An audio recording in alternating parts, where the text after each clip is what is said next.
അസ്സലാമു അലൈക്കും വറഹ്മത്തുള്ളാഹി തആല വബറകാതുഹു.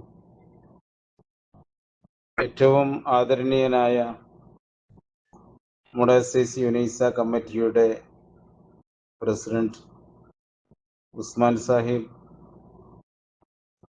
അതിൻ്റെ അനിഷേധ്യനായ കപ്പിത്താൻ ഷമീർ ഫറൂഖ്, ആത്മീയ പണ്ഡിത നേതൃത്വത്തിലെ നിറസാന്നിധ്യങ്ങളായ ബഹുമാനപ്പെട്ട ബാസിദ് ബാഫി ഉസ്താദ്, മുഹമ്മദ് ഹുദവി ഉസ്താദ്, സലീം ഫൈസി ഉസ്താദ്, സാദിഖ് ഉസ്താദ്, ജംഷി വാഫി വയനാട് തുടങ്ങിയ പണ്ഡിതന്മാർ, ഇതിൻ്റെ ഉമറാക്കൾ ബഹുമാനപ്പെട്ട ഉസ്മാൻ സാഹിബിൻ്റെയും അതോടൊപ്പം തന്നെ സി ടി മൊയ്തു സാഹിബും, അങ്ങനെ നിരവധി മഹത്തുക്കളായ ഉമറാക്കളും നമ്മുടെ സദസ്സിലുണ്ട്. തീർച്ചയായും ഒരുപാട് നീട്ടി പറയാൻ ഞാൻ ആഗ്രഹിക്കുന്നില്ല. വിഷയത്തിൻ്റെയും സമയത്തിൻ്റെയും ദൗർബല്യം നമ്മളൊക്കെ മനസ്സിലാക്കിക്കൊണ്ട് തന്നെയാണ് കൈകാര്യം ചെയ്യാൻ ആഗ്രഹിക്കുന്നത്. തീർച്ചയായും എന്നിൽ ഏൽപ്പിക്കപ്പെട്ട ഉത്തരവാദിത്വം യുവാക്കളുടെ നബി സല്ലല്ലാഹു അലൈഹി വസല്ലം തങ്ങൾ സന്ദേശം എന്നാണ്. ഈ സന്ദേശത്തിൽ നമുക്ക് കാണാൻ കഴിയുന്നത്, ഓരോ ചരിത്രങ്ങൾ എടുത്തു നോക്കുമ്പോഴും യുവാക്കളെ മുഖ്യധാരയിലേക്ക് കൊണ്ടുവരാൻ മഹാനായ പ്രവാചകൻ അവസരങ്ങൾ ഉപയോഗപ്പെടുത്തിയിട്ടുണ്ട് എന്നതാണ്. നമുക്കറിയാം, മഹാനായിരിക്കുന്ന അലി ബിൻ അബി ത്വാലിബ് റളിയല്ലാഹു തആല അൻഹുവിനെ യുവത്വ കാലഘട്ടത്തിൽ ഇസ്ലാമിൻ്റെ ആ ഒരു പ്രസരിപ്പോടെ ഇസ്ലാമിലേക്ക് കടന്നു വന്നു ചരിത്രം മാതൃകയാക്കിയതാണ് ബഹുമാനപ്പെട്ട അലി ബിൻ അബി ത്വാലിബ് റളിയല്ലാഹു. അതുമാത്രമല്ല, പ്രവാചകൻ സല്ലല്ലാഹു അലൈഹി വസല്ലം തങ്ങളെ ഹിജ്റ പോകാൻ ഉദ്ദേശിച്ച സമയത്ത് ശത്രുക്കളുടെ അകമ്പടിയിൽ നിന്ന് രക്ഷപ്പെടാൻ മഹാനായിരിക്കുന്ന അലി ബിൻ അബി ത്വാലിബ് റളിയല്ലാഹു ഒരുമിച്ച് നിന്നുകൊണ്ടാണ് കടന്നതും നബി സല്ലല്ലാഹു അലൈഹി വസല്ലം തങ്ങളെ സംരക്ഷണം നൽകിയതും ആ അലി യുവത്വത്തിൻ്റെ ആവേശമായിട്ടാണ് നമുക്ക് കാണാൻ കഴിയുന്നത്. യുവാക്കളെ പ്രവാചകൻ സല്ലല്ലാഹു അലൈഹി വസല്ലം തങ്ങൾ ഏത് വിഷയങ്ങളിലും ദീർഘവീക്ഷണത്തോടെയും കാഴ്ചപ്പാടോടെയും മുന്നോട്ട് കൊണ്ടുവന്നിട്ടുണ്ട്. അലി റളിയല്ലാഹുവിന് ശേഷം മുസ്അബ് ബിൻ റളിയല്ലാഹു, ഉമൈർ റളിയല്ലാഹു, അബ്ദുല്ലാഹിബിൻ സുബൈർ റളിയല്ലാഹു തുടങ്ങിയവർ ചെറുപ്പത്തിൽ ഇസ്ലാമിൻ്റെ ജീവിതം, ആ ഇസ്ലാമിന് വേണ്ടി, പരിശുദ്ധ ദീനിന് വേണ്ടി ജീവിതം സമർപ്പിച്ചവരാണ്. പിന്നീട് ഇവിടെ നമ്മൾ പ്രതിപാദിക്കുന്ന വിഷയം നമ്മുടെ സമയത്തെ വിലമതിക്കുക എന്നതാണ്.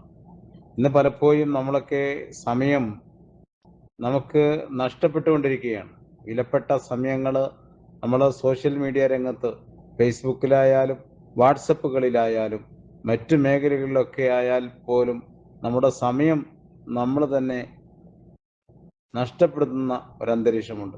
അതുകൊണ്ട് ആ സമയത്തെ സോഷ്യൽ മീഡിയ ഉപയോഗപ്പെടുത്തുന്ന മേഖലകളിൽ തൻ്റെ ഇസ്ലാമിൻ്റെ സന്ദേശങ്ങളെ ഈ സമൂഹത്തിനും സമുദായത്തിനിടയിലും അതോടൊപ്പം തന്നെ മറ്റു ഇതര സമുദായങ്ങളുടെ ഇടയിലേക്കും നമ്മുടെ ഇസ്ലാമിൻ്റെ സന്ദേശം ആവശ്യമായ രീതിയിൽ ഉപയോഗപ്പെടുത്താൻ നമ്മൾ ശ്രമിക്കേണ്ടതുണ്ട്. എന്നിൽ അർപ്പിതമായ വിഷയം യുവാക്കൾ നബി സല്ലല്ലാഹു അലൈഹി വസല്ലം തങ്ങളുടെ സന്ദേശം എന്ന വിഷയം സംസാരിക്കാനാണ്. ഇവിടെ സംബന്ധിച്ചിടത്തോളം യുവാക്കളുടെ കൈകളിലുള്ള നബി സല്ലല്ലാഹു അലൈഹി വസല്ലം തങ്ങൾക്കുള്ള ഒരു ഉത്തമ വിശ്വാസമുണ്ടായിരുന്നു. യുവാക്കളിൽ പ്രതീക്ഷയുണ്ടായിരുന്നു. കാരണം മഹാനായിരിക്കുന്ന പ്രവാചകൻ സല്ലല്ലാഹു അലൈഹി വസല്ലം തങ്ങൾ നമ്മെ പഠിപ്പിച്ചിട്ടുണ്ട്, 7 വിഭാഗം ആളുകളെ അള്ളാഹുവിൻ്റെ അർശിലിൻ്റെ നിഴലിൽ 7 വിഭാഗങ്ങളെ നിർത്തുന്ന വിഭാഗത്തിൽ അതിലൊരു വിഭാഗം യുവാക്കളുണ്ടാകുമെന്ന് മുഹമ്മദ് റസൂലുള്ളാഹി സ്വല്ലല്ലാഹു അലൈഹി വസല്ലം തങ്ങൾ നമ്മെ പഠിപ്പിച്ചിട്ടുണ്ട്. അള്ളാഹുവിൻ നമുക്ക് സംബന്ധിച്ചിടത്തോളം അതിൽ മഹാനായ അലി ബിൻ അബി ത്വാലിബ് റളിയല്ലാഹു അൻഹു തൻ്റെ യുവത്വത്തിൻ്റെ ആവേശമായിരുന്നു. മഹാനവറുകൾ ഇസ്ലാമിലേക്ക് കടന്നു വന്നു. പിന്നീട് ഇസ്ലാമിൻ്റെ പ്രബോധന മേഖലകളിൽ ഒരു നിറസാന്നിധ്യമായി പ്രവർത്തിച്ച വ്യക്തിത്വമാണ് അലി ബിൻ അബി ത്വാലിബ് റളിയല്ലാഹു അൻഹു. രണ്ടാമതായി നമുക്ക് കാണാൻ കഴിയുന്നത്, ഇസ്ലാമിൻ്റെ ചരിത്ര ബാലപാഠങ്ങളിലൊക്കെ യുവാക്കളെ മുന്നോട്ട് നിർത്താൻ പ്രവാചകൻ മാതൃക കാണിച്ചിട്ടുണ്ട്. മഹാനായ സഹാബത്ത് ഉസാമ ബിൻ സയ്യിദ് റളിയല്ലാഹു അൻഹു എന്ന് പറയുന്ന ആ സഹാബി തന്റെ 17-ാം വയസ്സിലും, അതിന് അഭിപ്രായ വ്യത്യാസമുണ്ട്, 16, 16, 20 എന്നീ വയസ്സുകളൊക്കെ അഭിപ്രായ വ്യത്യാസങ്ങളുണ്ടെങ്കിലും ബലമായ അഭിപ്രായം 17-ാം വയസ്സിൽ എന്നാണ്. അദ്ദേഹത്തെ മഹാനായ പ്രവാചകൻ സല്ലല്ലാഹു അലൈഹി വസല്ലം തങ്ങൾ ഒരു യുദ്ധത്തിന്റെ സൈന്യാധിപനായി നിയോഗിക്കുകയുണ്ടായി. ആ സൈന്യാധിപന്റെ പിന്നിൽ നിന്നത് പ്രവർത്തിക്കപ്പെടുന്നത് മഹാനായ അബൂബക്കർ സിദ്ദീഖ് റളിയല്ലാഹു അൻഹു, ഉമർ ബിൻ ഖത്താബ് റളിയല്ലാഹു അൻഹു, ഉസ്മാൻ ബിൻ അഫ്ഫാൻ റളിയല്ലാഹു അൻഹു, അങ്ങനെ ധീരരായ ആളുകൾ അദ്ദേഹത്തിന്റെ പിന്നിൽ നിന്ന് യുദ്ധത്തെ നയിച്ചിട്ടുണ്ട് എന്ന് ചരിത്രം നമ്മളെ പഠിപ്പിക്കുകയാണ്. അവിടെയുമാണ് പ്രവാചകൻ ആ മുഖ്യധാരയിലേക്ക് യുവാക്കളെ കൊണ്ടുവന്നു എന്നതാണ് ഇവിടെ നമ്മോട് പഠിപ്പിക്കുന്നത്. നമുക്കറിയാം, നബി സല്ലല്ലാഹു അലൈഹി വസല്ലം തങ്ങൾ ഏതൊരു വിഷയത്തിലേക്കും ആ നേതൃത്വ നിരയിലേക്ക് ദീർഘവീക്ഷണത്തോടെയും കാഴ്ചപ്പാടോടെയും ഈ സമൂഹത്തിന് മാതൃകയാക്കുന്ന ഒരു പ്രവർത്തനങ്ങളാണ് പ്രവാചകൻ നമുക്ക് കാണിച്ചു തന്നിട്ടുള്ളത്. ഇവിടെ മറ്റൊരു കാര്യം, പ്രവാചകൻ യുവാക്കളെ കാണുമ്പോൾ, യുവാക്കൾ ഒരു യുവാക്കളെ കണ്ടപ്പോൾ അദ്ദേഹത്തിന്റെ മുടി കുറച്ച് കൂടുതലായിട്ടുണ്ടായിരുന്നു. പ്രവാചകൻ ആ കുട്ടിമോനോട് പൊന്നുമോനോട് പറഞ്ഞു, മകനെ, നിന്റെ ആ മുടി ഒന്ന് കുറച്ച് വെട്ടി നന്നാക്കിയാൽ നല്ലതായിരുന്നു, ഒന്ന് ഒതുക്കിയാൽ നല്ലതായിരുന്നു എന്ന്. ഉടനെ തന്നെ പ്രവാചകന്റെ ആ വാക്കുകൾ കേട്ടുകൊണ്ട് ആ സഹാബി ഉടനെ തന്നെ ആ മുടി നല്ല വൃത്തിക്ക് കട്ടുകയും ചെയ്യുകയും തിരിച്ച് പ്രവാചകനോടൊപ്പം ഒരുപാട് കാലം പ്രവർത്തിക്കുകയും സൽക്കർമ്മ മേഖലകളിൽ സജീവമായി എന്ന് ചരിത്രം നമ്മെ പഠിപ്പിക്കുകയാണ്. മറ്റൊരു കാര്യം, പ്രവാചകൻ സല്ലല്ലാഹു അലൈഹി വസല്ലം തങ്ങൾ വിജ്ഞാനത്തിന്, അറിവിന് പ്രാധാന്യം നൽകി എന്നതാണ്. ആ സമയങ്ങളിലാണ് മറ്റ് രാജ്യത്തിന്റെ ഒരു ഭരണാധികാരി എന്ന നിലയിൽ പല ഗ്രീക്ക് ഭാഷകളും യഹൂദ ഭാഷകളൊക്കെ പഠിക്കാൻ വേണ്ടി പ്രവാചകന് ആ പേപ്പറുകളൊക്കെ കൈമാറുന്നതിന് വേണ്ടി പ്രവാചകന് അതറിവില്ലായിരുന്നു. ആ സമയത്താണ് പ്രവാചകൻ മുഹമ്മദ് ബിൻ നമ്മുടെ കൂട്ടത്തിലുള്ള സഹാബി സഹദ് ബിൻ സാബിത്ത് റളിയല്ലാഹു അൻഹുവിനെ വിളിച്ചിട്ട് പറഞ്ഞു, സഹദ് ബിൻ സാബിത്തെ, താങ്കൾ പോയിക്കൊണ്ട് ഈ ഭാഷകളൊക്കെ ഒന്ന് പഠിക്കണം. പഠിച്ചിട്ട് ഇതിനെപ്പറ്റി മനസ്സിലാക്കിയിട്ട് നിങ്ങൾ ഈ സമൂഹത്തിന് മുന്നിലേക്ക് ഭാഷകൾ അനായാസം കൈകാര്യം ചെയ്യണം.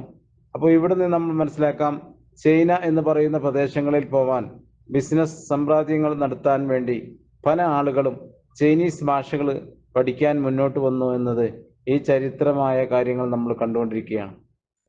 അപ്പം ഇവിടെ ഇത്തരം മേഖലകളിലും പ്രവാചകൻ ആ സമൂഹത്തിനോട് മുൻകൂട്ടി കാണിച്ചിട്ടുണ്ട്.